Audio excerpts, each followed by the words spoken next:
Olá, meu nome é Lucas Salles, sou especialista em manufatura aditiva aqui na Tecma e hoje vamos falar sobre alguns usos avançados do software do Insight da Stratasys.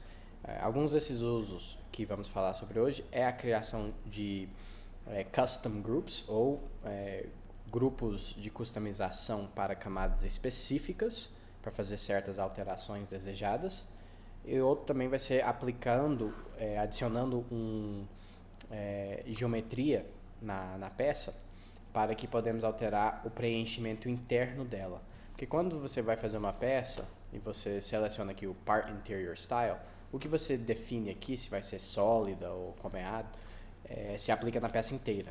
Mas o que a gente vai fazer hoje é que só uma concentração da peça tenha um tipo de preenchimento, enquanto o restante tenha outro. Para esse exemplo, vamos utilizar uma aplicação de termoformagem. Isso aqui é uma bandeja frigorífica. Para quem não sabe como funciona a termoformagem, é um molde acoplado e fixado numa máquina. Houve uma sucção por baixo e uma folha de plástico é esquentada por cima, que é conformada em cima desse molde. Para a realização desse molde com sucesso, com FDM já é naturalmente poroso, porém a gente pode aumentar um pouco mais a porosidade dele para que essa sucção aconteça uniformemente e não gere tanto estresse na nossa peça. Então, para adaptar o molde para isso, vamos utilizar essas funções do Insight. Então, vamos começar lá. A primeira coisa que eu vou fazer, eu vou configurar o nosso workspace. Então, estou com uma 450 selecionado. O material PC é um material ótimo para essa aplicação. E a minha espessura de camada sendo a T12. Outra coisa que eu vou fazer é mexer na escala. Essa peça aqui não precisa ser desse tamanho.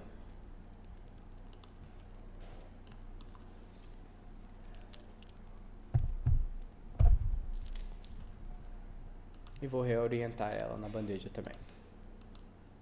Então a primeira coisa que eu vou fazer é selecionar o Sparse Double Dense, já que eu preciso da peça, preciso que ela seja porosa, já vou escolher uma densidade, obviamente, não tão compacta. E não tão frágil também, porque a sucção gera um pouco de esforço na peça.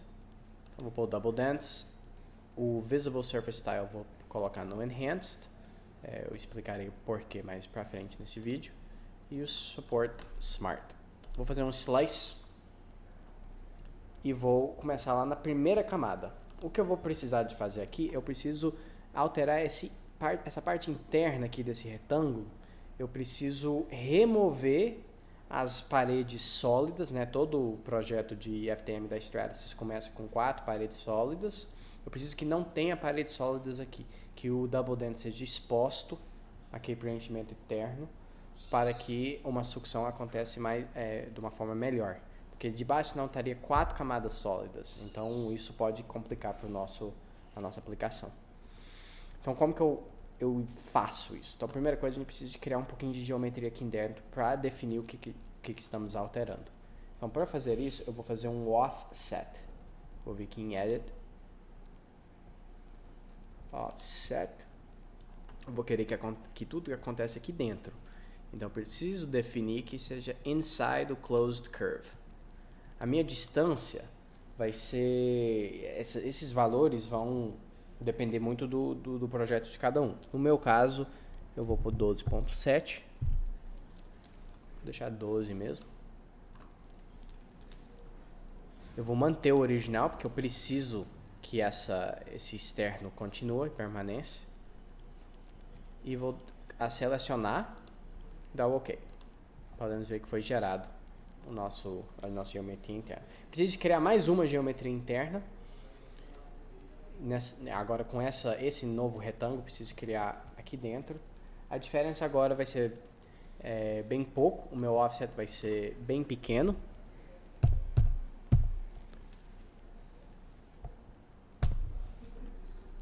Selecionar a linha e dar o OK.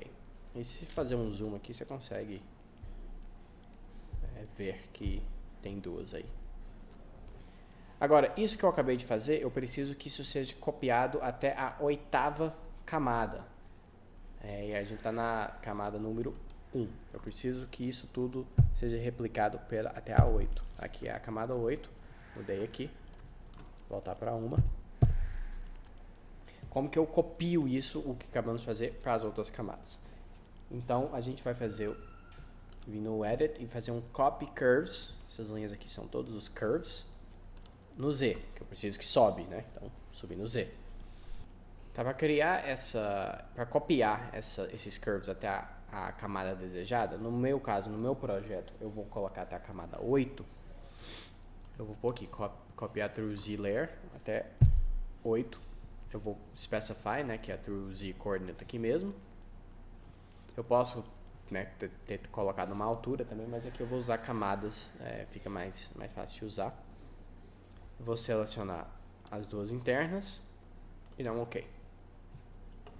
Agora, se subimos para a próxima camada,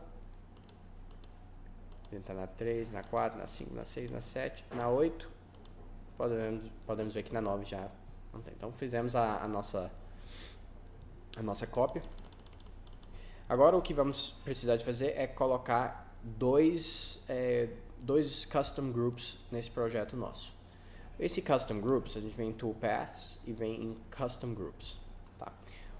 Criando custom groups, a gente consegue alterar coisas bem específicas e selecionar uma camada ou várias camadas para aplicar essa customização que estamos fazendo em alguns parâmetros da impressão. Então, o que a gente vai fazer especificamente nesta aplicação aqui, a gente vai definir que esse interno desse quadrado aqui vai ser um double dents.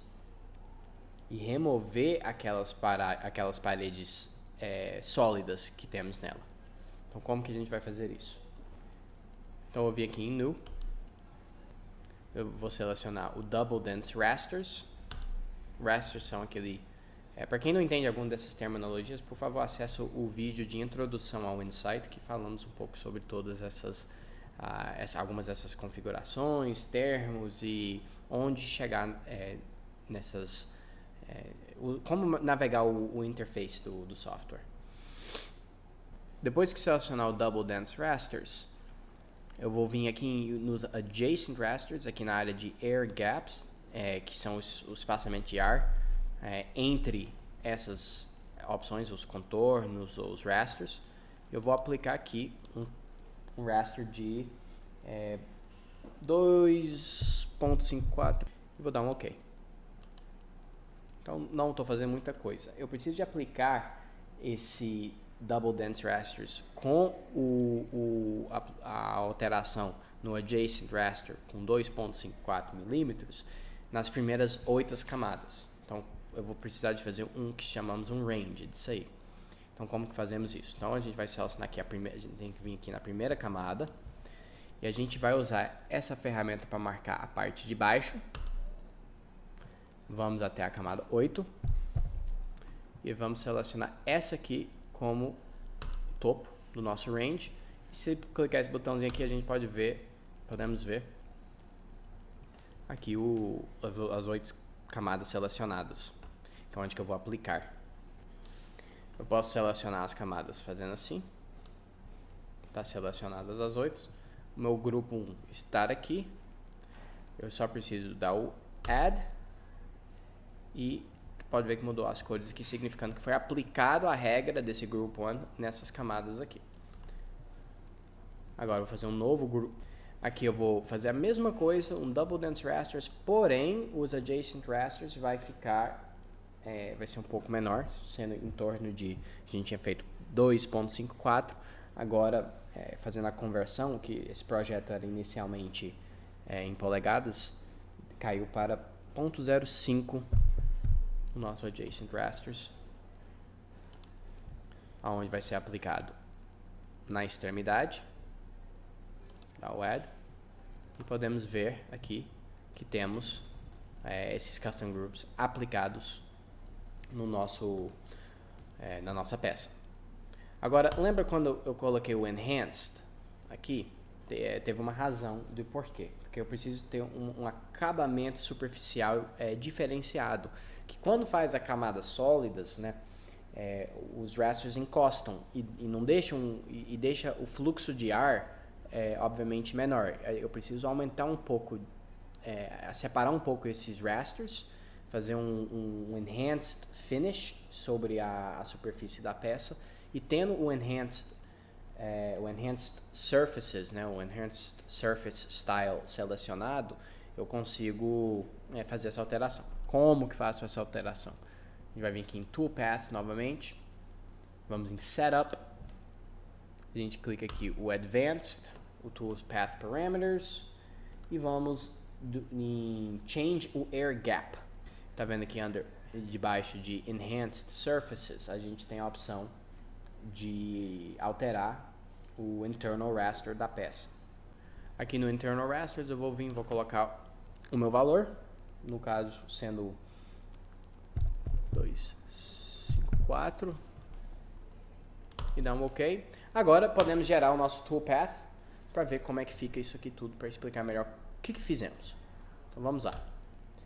Gerando aqui o Toolpath vai gerar, incluindo os Custom Groups, e podemos ver aqui que tem uma diferença onde aplicamos o nosso conceito de remover a geometria para deixar essa peça aberta aqui, e teoricamente a gente vir para a primeira camada, essa externa aqui vai estar sólida e essa aqui vai continuar aberta, e é exatamente isso. Vamos dar um Shade Toolpath para ter uma visualização melhor. Então podemos ver aqui que na parte sólida, o que eu fiz com aquele Enhanced Rasters, de adicionar Internal Air Gap, quer dizer, foi de adicionar esse espaçamento. Então você pode ver que os rasters não estão se encostando. Tem esse espaço aqui para deixar um fluxo de ar um pouquinho melhor. Mas não podemos comprometer a peça inteira, mas também precisamos de um fluxo maior. Logo aplicamos isso no centro da peça, na parte de baixo, onde a conformação não vai acontecer. Mas de baixo podemos deixar aberto assim, para que podemos fazer que esse fluxo aconteça melhor e não compromete a estrutura da peça, e que a sucção acontece uniformemente. Então podemos dar um ISO View aqui, vamos dar uma olhada na nossa peça por inteira. E vamos começar na camada de cima. E vamos dar um page down para a gente dar uma visualização. Então você pode ver, voltando aqui para a camada do topo, a última camada, está sólida, sólida, sólida, sólida. E daí começa a ter o Sparse Fill, que foi definido. E está aí a nossa peça. Agora a gente gera o suporte, ele vai deletar o Toolpath, e podemos refazer o Toolpath de novo. Tudo que foi feito está salvo. Pode ver a colorização do Custom Groups e tudo que alteramos. Agora podemos ver a peça com suporte, com as camadas inicial de suporte. E podemos visualizar a nossa peça e gerar o CMB para impressão. Então aqui foi alguns exemplos de Custom Groups e alguns exemplos de como o offset, para criar geometrias e copiar elas, caso precisa, entre camadas, como que essas características desse software permite alterar mais especificamente as peças para aplicações diversas. Então essa aplicação necessita esse tipo de tratamento, porque diretamente da impressora não é 100% confiável. Então tendo essa ferramenta para poder manipular, para chegar numa finalidade mais concreta, mais certa, que a coisa vai funcionar, usando a engenharia da manufatura aditiva, é necessário para que podemos ter sucesso com nossas peças, com as nossas aplicações e com as ferramentas que está sendo feito em FDM. Então utilize essa ferramenta. O Custom Groups dá para fazer muito mais, terá mais tem mais tutoriais aí para ver como o Custom Groups pode ser implementado. Aqui foi um exemplo bem simples. Qualquer dúvida pode entrar em contato comigo. Meu e-mail é lucas@tecma.com.br. Nos vemos nos próximos vídeos.